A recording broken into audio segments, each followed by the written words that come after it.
अभी जो हम बात कर रहे हैं आज, हम ज़्यादातर अमेरिका और चीन पर बात करना चाहते हैं। जो मैंने थोड़ा बहुत पढ़ा लिखा देखा, वो ये पाया कि चीन और अमेरिका के संबंध अच्छे नहीं थे, लेकिन हेनरी किसिंजर ने एक बड़ी भूमिका निभाई और निक्सन ने फिर दरवाजे खोल दिए, जिसके बाद धीरे धीरे चीन और अमेरिका करीब आते गए। और 2000 के बाद फिर एक राइवलरी शुरू हुई, 2006, 7, 8 के बाद, जब अमेरिका ने देखा कि जिस चीन के लिए हमने रास्ते के कांटे साफ किए कि आओ मुख्य धारा में आ जाओ और खुल के बिजनेस करते हैं, वो अचानक से हमें कॉम्पीट करने लगा है।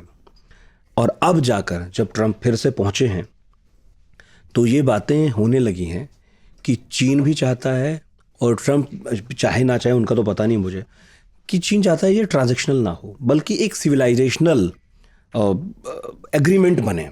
हम दोनों बड़े देश मिलजुल कर बहुत बड़े बड़े मामले निपटाएं भी, सुधारें भी, और एक दोस्ती हो। आपको भी ऐसा लग रहा है, या फिर बस ये अभी एक दौरा है, एक बज़ है, ट्रेंड है, तो लोग इसके अपने अपने मायने निकाल रहे हैं?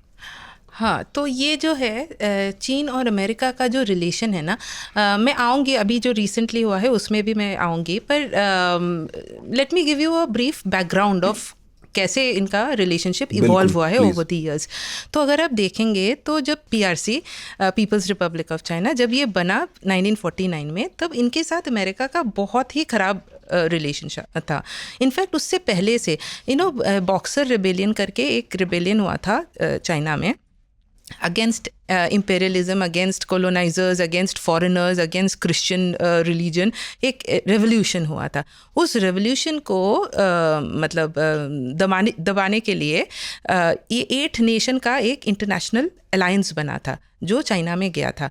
तो उसमें बहुत सारे नेशन था, उसमें एक नेशन अमेरिका भी था, ठीक है। तो वो बहुत ही मतलब गलत तरीके से वो रेबेलियन को उन्होंने दबाया, और इसलिए पब्लिक सेंटिमेंट जो था वो काफ़ी नेगेटिव था, एंटी अमेरिकन था।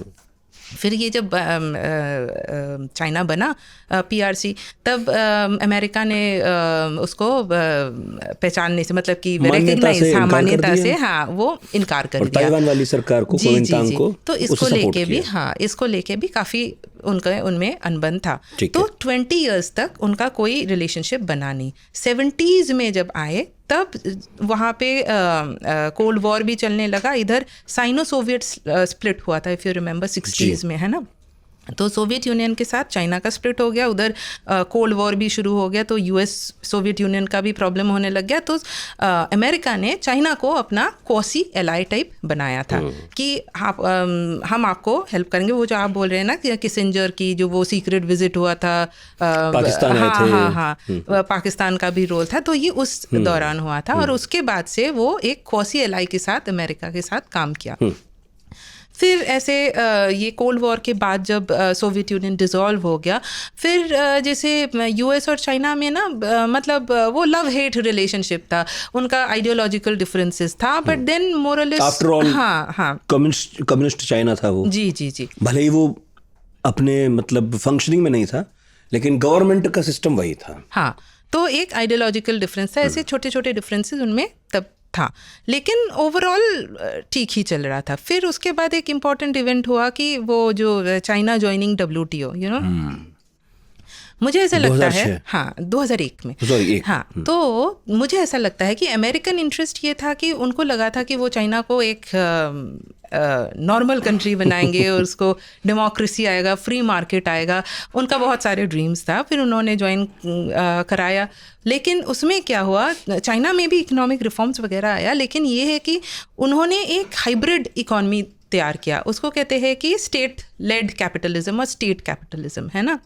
इसका मतलब ये है कि उसमें SOEs जो होते हैं, मतलब कि स्टेट ओन एंटरप्राइजेज जो होते हैं, वो बहुत स्ट्रॉन्ग होते हैं। प्राइवेट प्लेयर्स का भी जगह होता है, प्राइवेट प्लेयर्स भी होते हैं जो इनोवेशन और ये सब करते हैं, लेकिन वो भी ओवरसाइट रहता है स्टेट का, ठीक है। और उसमें और एक चीज़ ये था कि इंडस्ट्रियल प्लानिंग और इंडस्ट्रियल पॉलिसी, जो अभी अब बहुत चल रहा है आजकल। US में भी बोल रहे कि हम इंडस्ट्रियल पॉलिसी करेंगे। फिर हमने भी किया है जो प्रेस नोट 3 जो है, तो आजकल सारे देश इंडस्ट्रियल पॉलिसीज़ बना रहे हैं। पहले तो चाइना चाहते थे कि ज़्यादा अमेरिका की तरह बन जाए, अभी अमेरिका चाहता है ज़्यादा चाइना की तरह बन जाए। हम सब चाह रहे हैं कि चाइना की तरह बन जाए। और उनकी जो इकोनॉमिक पॉलिसीज़ है जिसमें कि स्टेट एक बहुत अहम भूमिका निभाते हैं इकॉनमी में। ऑल्दो इट्स आई मीन उसमें मार्केट इकॉनमी का भी कैरेक्टरिस्टिक्स है और उसमें स्टेट लेड इकॉनमी का भी स्टेट के कंट्रोल भी है। तो एक हाइब्रिड इकॉनमी उन्होंने बोला और उन्होंने उसका नाम दे दिया कि economy with Chinese characteristics, capital socialism with Chinese characteristic. तो ये चाइना ने इसका सीक्रेट रेसिपी ये था। और उन्होंने क्या किया कि ये जो सोशलिज्म विथ चाइनीज़ कैरेक्टरिस्टिक्स है, इसमें इन्होंने क्या किया, जो इंडस्ट्रियल पॉलिसी है उसमें स्टेट क्या करता है कि एक जैसे कि इंडस्ट्री चूज़ करता है कि ये अच्छा इंडस्ट्री है, ये आने वाला है, उसमें बहुत सारे इन्वेस्ट करने लगते हैं, बहुत सारे सब्सिडीज़ देते हैं। और सरकार पैसा लगाती है। अगर उसे लगेगा कि जैसे आईटी का सेक्टर बड़ा होने वाला है या आने वाले वक्त में ज़रूरी है, तो सरकार उसमें सब्सिडी देती है, अपने लोगों को, अपने बिजनेसमैन को प्रोत्साहित करती है कि भाई इसमें जाओ, काम करो, हम तुम्हारे साथ खड़े हैं, जो चाहिए हम बताओ। हाँ, एग्जैक्टली। तो ऐसे ही उनका पॉलिसी था। तो अभी जो आप देख रहे हैं ना, अभी आपने सुना होगा कि चाइना की ओवर कैपेसिटी के बारे में बहुत लोग चर्चा करते हैं, है ना। तो पहले इसके बारे में इतना चर्चा नहीं होता था, लेकिन अब क्या हुआ है कि जैसे कि चाइना ने, जैसे फॉर एग्जांपल ये जो सेक्टर्स है ना, ईवी के सेक्टर्स है, फिर जैसे रोबोटिक्स है, ये जो एआई है, ये अब इन्होंने ये सारे सेक्टर्स को चूज़ किया है और उसमें सब्सिडी पे सब्सिडी देते हैं और बहुत प्रोडक्शन करते हैं, है ना। और फिर उसको पूरी दुनिया भर में वो एक्सपोर्ट करते हैं। तो अगर आप देखो कि पीवी के सेक्टर में, जैसे फोटोवोल्टेइक्स मैं बोल रही हूँ, उनका जो कैपेसिटी है, चाइना का जो प्रोडक्शन कैपेसिटी है, वो दुनिया में जितना चाहिए उसका डबल से ज़्यादा है। पूरी दुनिया में जितना फोटोवोल्टेइक्स चाहिए उसका डबल से ज़्यादा सिर्फ चाइना प्रोड्यूस करता है। आप समझ रहे हो कितना उसमें ओवर कैपेसिटी है, कितना प्रोड्यूस कर सकता है। तो एनीवे, तो ये एक्चुअली शुरुआत हुआ था तब से, ड्यूरिंग वो जो WTO में जो आए, वो स्टेट कैपिटलिज्म आया, तब से ये सब धीरे धीरे शुरुआत हो गया था। फिर क्या हुआ, ये तो 2001 का मैंने बताया। फिर मोरलेस फिर उस टाइम से चाइना और US की इकॉनमी काफ़ी इंटरडिपेंडेंट हो गए, बहुत ज़्यादा, मतलब एक दूसरे पे निर्भरता हो गए।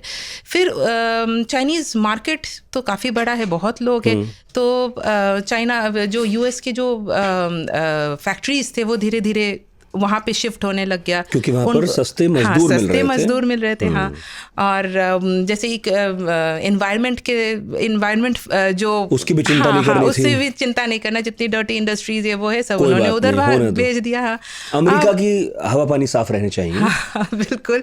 तो ये धीरे धीरे, तब तो समझ नहीं आया था, अब धीरे धीरे ये इंटेंसिफाई होता गया और एक टाइम पे उनको समझ आया कि ऐसे जाते जाते उनका जो इंडस्ट्री था वो हॉलो आउट हो गया है। उनके पास सिर्फ वो ही इंडस्ट्री जो बहुत हाई एंड है वो अमेरिका के पास है, जो middle to low end industries है वो सारा मूव करके चला गया है चाइना के पास। कपड़े बनाना, मोबाइल बनाना, सब चाइना, मतलब एक पिन से लेके आप एक गाड़ी तक, मतलब सब कुछ चाइना के पास चला गया है। ठीक है, तो जब उनको ये रियलाइजेशन हुआ, अब देखिए अमेरिका एक डेमोक्रेसी है, वो भी डेमोक्रेसी में क्या होता है ना, मैं ये एग्जांपल मैंने चाइनीज़ राइटिंग में ही देखा है कि वो अमेरिका को डिस्क्राइब करते हैं एक बहुत बड़ा सा डायनासोर की तरह। तो उसका सर एक तरफ है और उसका बॉडी एक तरफ है, उसका मतलब उसका दिमाग एक तरफ है, उसका पॉलिसी एक तरफ है। तो ये जो चाइना थ्रेट है ये बहुत पहले से अमेरिका में चल रहा है। आई थिंक जॉर्ज बुश के टाइम से ये बात बोल रहे हैं कि China is becoming more powerful, it is becoming a competitor, but उनकी पॉलिसी उनके सोच के साथ मैच नहीं करता था, अभी भी नहीं करता है। तो फर्स्ट ट्रम्प एडमिनिस्ट्रेशन जब आया था वो पहली दफ़ा उन्होंने वो चीज़ चेंज कर दिया। उन्होंने चाइना को पब्लिकली बोल दिया कि ये हमारा कॉम्पिटिटर है और हमें सारे पॉलिसी इन पे फोकस करना चाहिए।